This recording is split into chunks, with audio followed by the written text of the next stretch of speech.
Mr. Baldoni and Ms. Lively were filming a slow dance scene for a montage in which no sound was recorded. Mr. Baldoni chose to let the camera roll and have them perform the scene, but did not act in character as Ryle. Instead, he spoke to Ms. Lively out of character as himself. Accusations. Baby, buckle up, because Megyn Kelly just lit a wildfire under Blake Lively, and Hollywood is losing its mind. We're talking about a lawsuit so explosive it's got Blake Lively and Justin Baldoni locked in a dirty, no-holds-barred legal brawl over sexual harassment claims, defamation, and brutal accusations of sabotage. The energy? Insane. The tension? Off the charts. And the real question on everybody's lips? Did Blake Lively finally go too far? I know for a fact that the mainstream media will lie and they will smear on behalf of their powerful friend. I believe in due process, which is why I always read the facts of the case before accepting the media narrative. Shitty product with atrocious marketing. You have yourself a disastrous brand that will go out of business. And that really they're bored and rich. Another circumstance that made me see right through Ryan Reynolds and the kind of person that he is, when despite being friends with Joe Alwyn, who dated Taylor Swift for 5 years, she's best friends with Blake Lively. Sis, we are diving headfirst into this raging inferno, and trust, Megyn Kelly did not come to play. Kelly just straight up labeled Blake a serial fraudster, dragging her name through the mud, and even dared to compare her to Amber Heard. You already know when Amber's name comes up, it's about to get ugly. But honey, Megyn's not the only one fanning these flames. From Armie Hammer, who got fired from Gossip Girl because he said during a dinner that she was a bitch, regarding Blake Lively and Ryan Reynolds, when I just recognize that they are up on their high horses and that they potentially treat people very bad. On Blake Lively's claims that she was allegedly harassed by this guy when they shot the movie, It Ends With Us, a film about domestic violence. And it was Justin didn't harass Blake. Blake was interested in wresting control of this movie away from Justin, who was the director and the producer. She was just an actress in it. They were plotting with the New York Times for months to smear him, and there may be some important evidence. Because Justin Baldoni came out swinging. He slapped Blake, Ryan Reynolds, and their PR queen, Leslie Sloan, with a $400 million 0 cents counter lawsuit. Yep, you heard that right. $400 million 0 cents. He painted them as masterminds behind an elaborate hit job to destroy his name and career. And baby, the whole industry is glued to every second of this war, picking sides like it's a messy, high-stakes reality show. They shared those together. They concocted a complaint that they filed with the Civil Rights Division.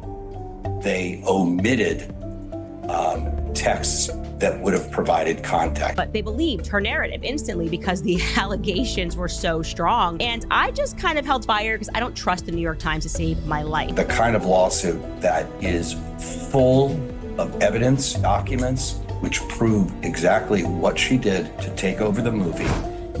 See, when It Ends With Us was announced, fans expected a steamy, boundary-pushing romance drama. Nobody, and I mean nobody, predicted the backstage chaos that was about to erupt. It exploded when Blake claimed Justin Baldoni created a hostile, dangerous work environment, painting herself as cornered, threatened, and overwhelmed during vulnerable scenes. The tea, it was boiling over. Okay, and that's largely due to the fact that she is a modern feminist, and so she has to create struggle where there just isn't any. Okay, well, she filed a civil rights complaint in Los Angeles, and then within 24 hours, the New York Times had the scoop.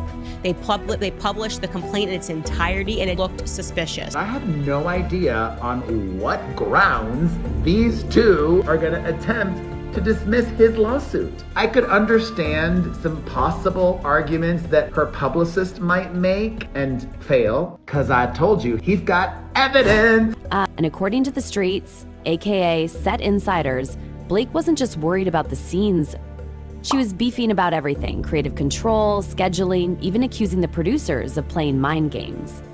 When she finally had filed lawsuit, the whole industry stopped and stared. Another bombshell, and this time it is pertaining to the New York Times. Amazing that you're not going to believe this, okay? It looks like Justin Baldoni may have a very strong case against the New York Times. There's just so much more to the story, and the media's already like self-flagellating. Oh, we were too mean to Blake. And now you see text messages from Blake Lively comparing herself.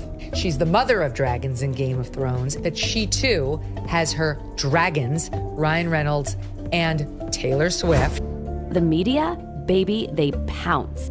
Was Blake really the victim here? Or was this a cold-blooded power grab to snatch control away from Baldoni? Before Justin even finished gathering receipts, the headlines exploded, and suddenly this little movie production turned into the biggest scandal Hollywood's seen in years. Lily, you want to do the honors? No, you go ahead. I need to take it in from here. All right, you guys, it is Blake Lively and Justin Baldoni Day. Finally, to all of the women out there that are watching, no matter what you do in life, you never, ever, ever go full Amber Heard. With sexual harassment claims, defamation allegations, and whispers of extortion flying everywhere, the mess only got messier. Blake's lawsuit painted a horrifying picture of intimidation, inappropriate behavior, and mental breakdowns.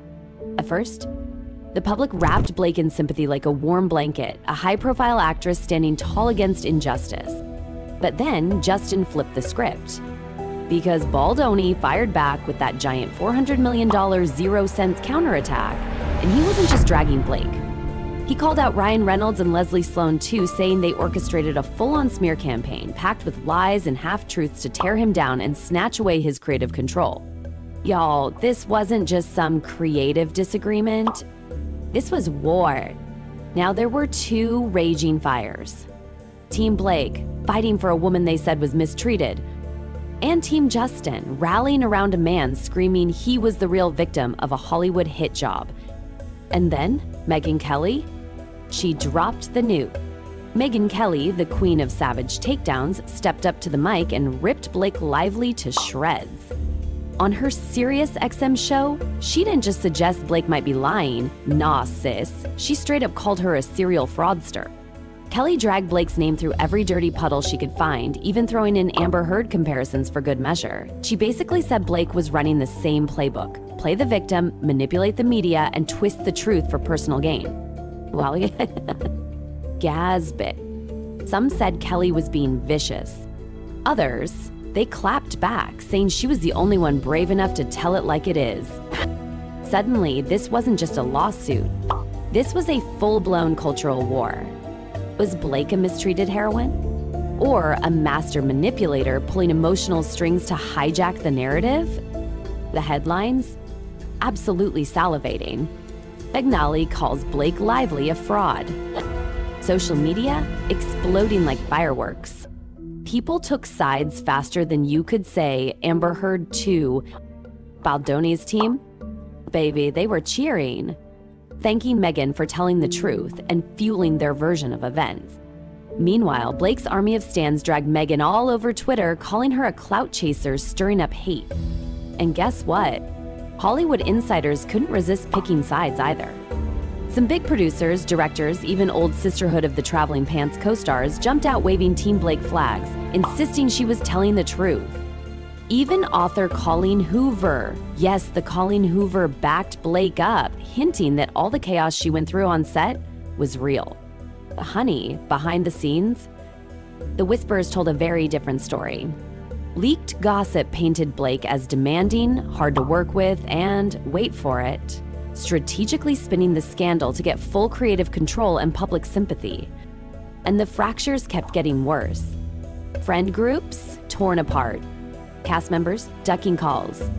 Studio execs panicking about whose side to pick without destroying their own reputation. The Hollywood family that once hyped up It Ends With Us, a splinter beyond repair. Nobody wanted their name tied to a sinking ship, whichever way it sank. And then, boom, another bomb drop. Publicist Stephanie Jones, who until now had been invisible, got dragged into the chaos. Text messages leaked showing she might have been chatting with Blake's camp about smearing Justin Baldoni's image. Stephanie swore she was coerced into those chats and said her words were twisted to fit Blake's narrative.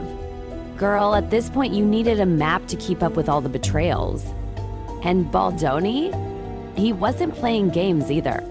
He filed another lawsuit, this time slapping the New York Times with accusations of malicious reporting that, you guessed it, painted Blake as a victim and him as the villain. He said the media machine was working against him, helping Blake control the public narrative. And Sugnett, he might have had a point. Because once the media picks a hero and a villain, it's game over. Now here we are, Blake and Justin trapped in a brutal war, Megyn pouring gasoline on the flames, friends turning into enemies, brands running scared. And Hollywood insiders whispering what we all fear. No matter who wins, neither star will leave this scandal clean. Because once you open this Pandora's box, baby, there's no going back.